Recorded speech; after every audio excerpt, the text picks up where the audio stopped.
So anyway, today I want to talk about the need for us to understand what's really going on within our nation. The need for us to understand individuals like the president of Zimbabwe, Emerson Mnangagwa. He can be understood. And once you understand him, you will have less animosity or misgivings about some of his choices and some of his decisions. Now, I'm not saying, I'm saying this so that you begin to accept them.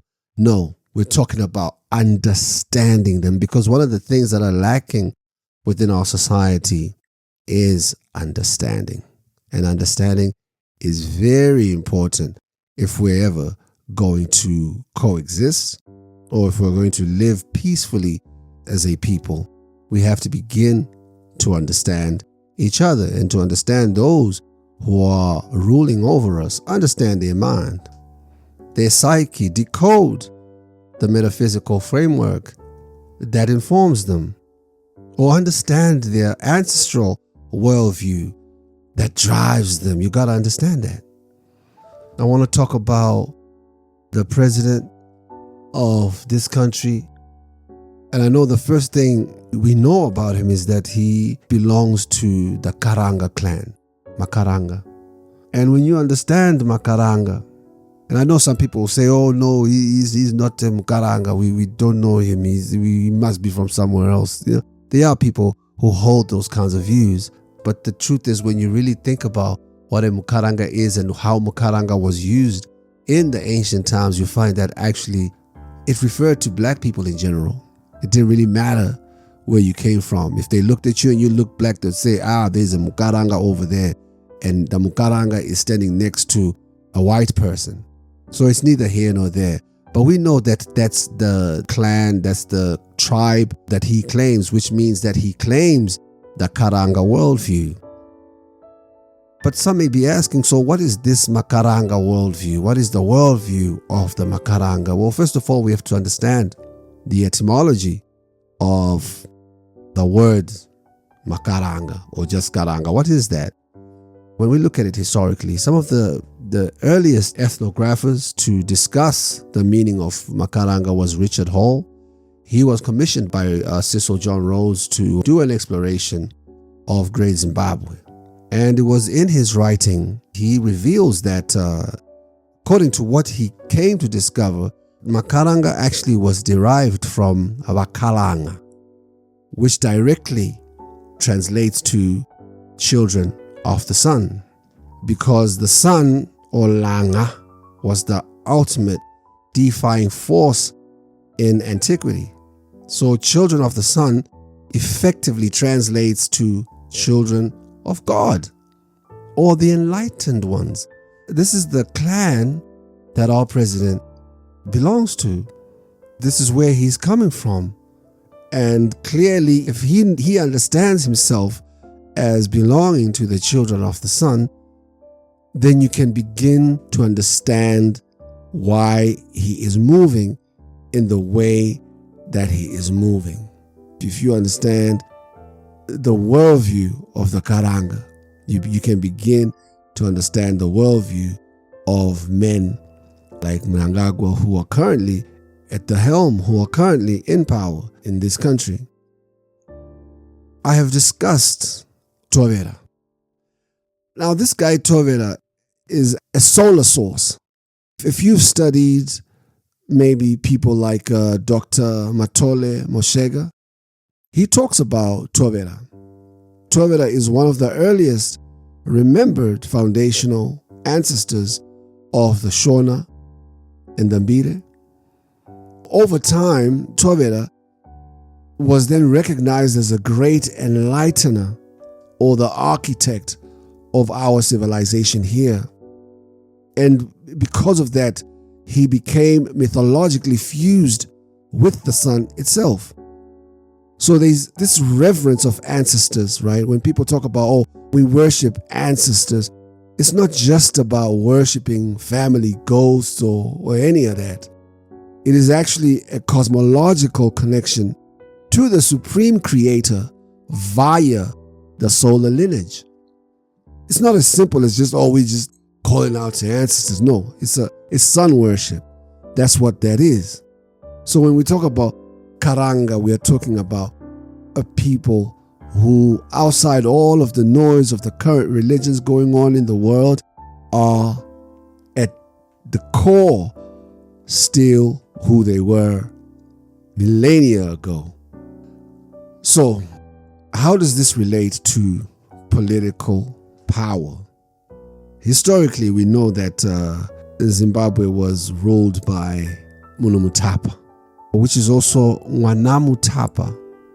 This is actually like a cosmic representative of God on earth, metaphorically mapped to the constellation of Leo, or the lion, right? Now, when you look at President Emerson Mnangagwa, his totem is the lion, Shumba. In the Karanga worldview, which is the worldview that he belongs in, a ruler with the lion totem isn't just an elected politician in a modern republic. Subconsciously, they are operating within an ancient archetype. The lion is the earthly king because it mirrors the solar majesty of the sun. So it then goes above and beyond the everyday politics as we know it in what we call democracies. We're dealing now with the dynastic subconscious.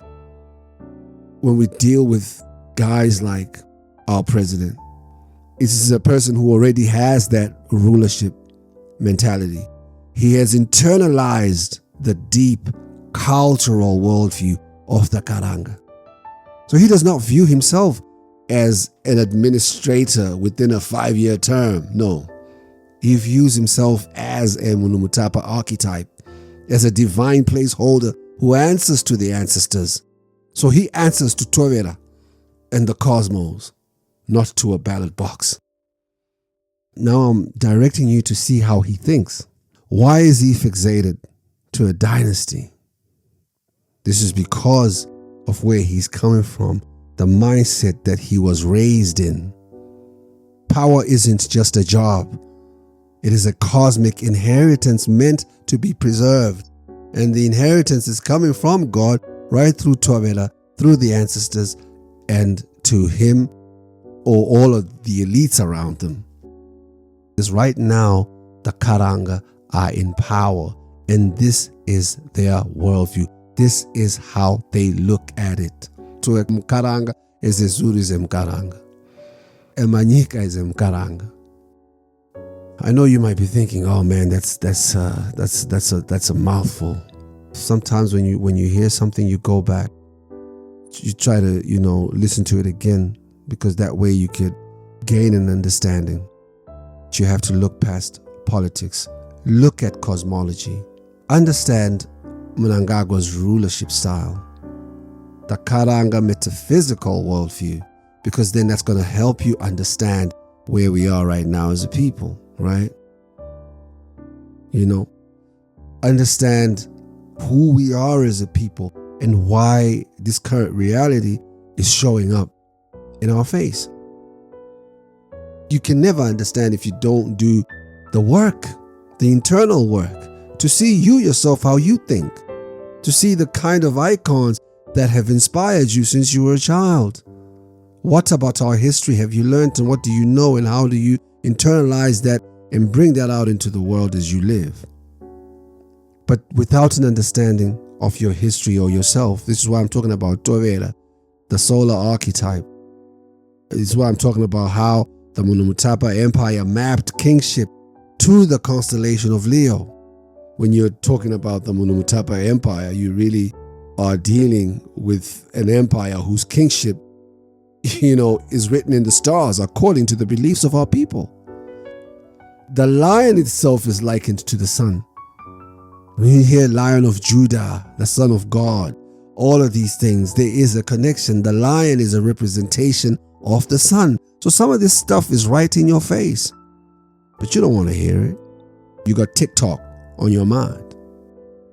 people have to understand the power of ancient spiritual systems and how they can be weaponized to justify eternal rule, as we see happening. Ancient spiritual systems are what are being used here in Zim, and it's been used for a long time. Even Rhodes used and weaponized the ancient spiritual systems. That's why he had the Zimbabwe bird icon. That's why the white man came and they took Nehanda and then they made a martyr out of her. That's all part of them using ancient spiritual systems against the people, to enslave the people. Yeah, for sure. You have to be prepared to think. You have to research. You have to understand the historical and cultural dynamics of the Shona elite and how they structured power from the times of Great Zimbabwe through the liberation struggle. How do you think they came into power? It's because, first of all, they had to make sure that the people understand that, look, we are coming from Great Zimbabwe. That's why we are calling this country Zimbabwe, because this is where we're coming from. But Zimbabwe was a dynasty. So what you thought it was going to be, nobody was going to then come back and remember that, oh shit, we're coming from a dynasty and we've named ourselves after that ancient dynasty. Now you're going to refuse that dynasty, yet this whole time you were saying, oh yes, we are those rulers, that's us. All of a sudden now the ruler comes, you say, oh no, we don't want the ruler anymore. You're a hypocrite then. So you'd have to then deny that history altogether. Because to accept it is to accept the dynasty. So do you have an alternative? When alternatives are offered, people want to have different conversations that stir you away from the mental slavery. No, you don't want it. You want TikTok. You want X. You want squabbles. You want stupid arguments that go nowhere. You don't want to change your mind. Yeah. The matrix is real, man. The matrix is real. To all those who bow to political icons and, give all your energy and devotion, you aren't participating in modern democracy at all. You are feeding an ancient, absolutist, divine right of kings mentality. You're choosing to be a subject instead of a citizen. If you want a truly free Zimbabwe, we have to break that cosmic spell. We have to stop looking for messiahs on earth and realize that leaders are public servants, not divine rulers. But few people can ever do that because they're too busy watching a TikTok video of this and that person giving this person this, that, dumb shit. So the question is our political landscape still being driven by this ancient solar subconscious? Are we still being driven by the ideas of people in the past? This unconscious need to revere the ancestors. Because if that is a yes, then this is why we are where we are. You understand? Don't complain to nobody. Until next time. Peace.